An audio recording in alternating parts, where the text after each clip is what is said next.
আপনাদের দেশে কাইজেডাঙ্গা হয়, মারামারি হয়, হয় না ভাই? বহুত মারামারি হয়, সারা দেশে হয়, খালি ব্রাহ্মণবাড়িয়ার দোষ হয়। মারামারি কিন্তু সারা দেশে, দোষ খালি ব্রাহ্মণবাড়িয়া।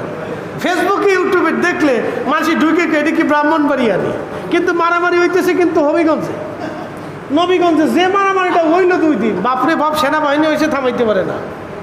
আমরা ফরিদপুরে ডালকাতরা নিয়ে দিন তারিখ নির্দিষ্ট করে তারপরে কাজে নামে, একবারে যুদ্ধের মতো সিস্টেম। দিন তারিখ নির্দিষ্ট করে অমুক দিন অমুক টাইমে তোদের সাথে মারামারি হবে, ডালকাতরা দিয়ে তারপরে মারামারি, কুবাকুবি হয়। এতে মানুষের হতাহত কম হয়, 2 গ্রুপ 2 পাশে তারা কুবাকুবি চলতে থাকে, কিন্তু সাধারণত হতাহত কম হয়। মানে দিন তারিখ নির্দিষ্ট, আর হঠাৎ মারামারির তোর মানুষের আহত নিহত বেশি হয়। তো খুব মনোযোগ দেন, মারামারি সারা দেশেই হয়, বাংলাদেশের কোনো অঞ্চলে মারামারি থেকে একবারে কম না। সুযোগ পাইলে সবাই মারামারি করে, খালি ব্রাহ্মণবাড়িয়ার দোষ। ব্যতিক্রম হয়েছে। আমি আমার একটা পরিসংখ্যানে দেখায়, ব্রাহ্মণবাড়িয়া জেলার ভিতরে যত মাহফিল হয়, আমার মনে হয় বাংলাদেশে এমন বিভাগ আছে সারা বিভাগে অত মাহফিল হয় না।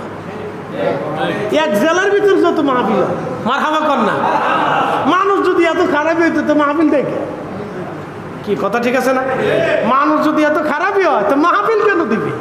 এটা একটা মানুষের যে রোষ উঠেই দিছে যে খালি ব্রাহ্মণবাড়িয়া মারা, আসলে ওই দেখিস না, মারামারি সব জায়গায় হয়। তো মনোযোগ দেন,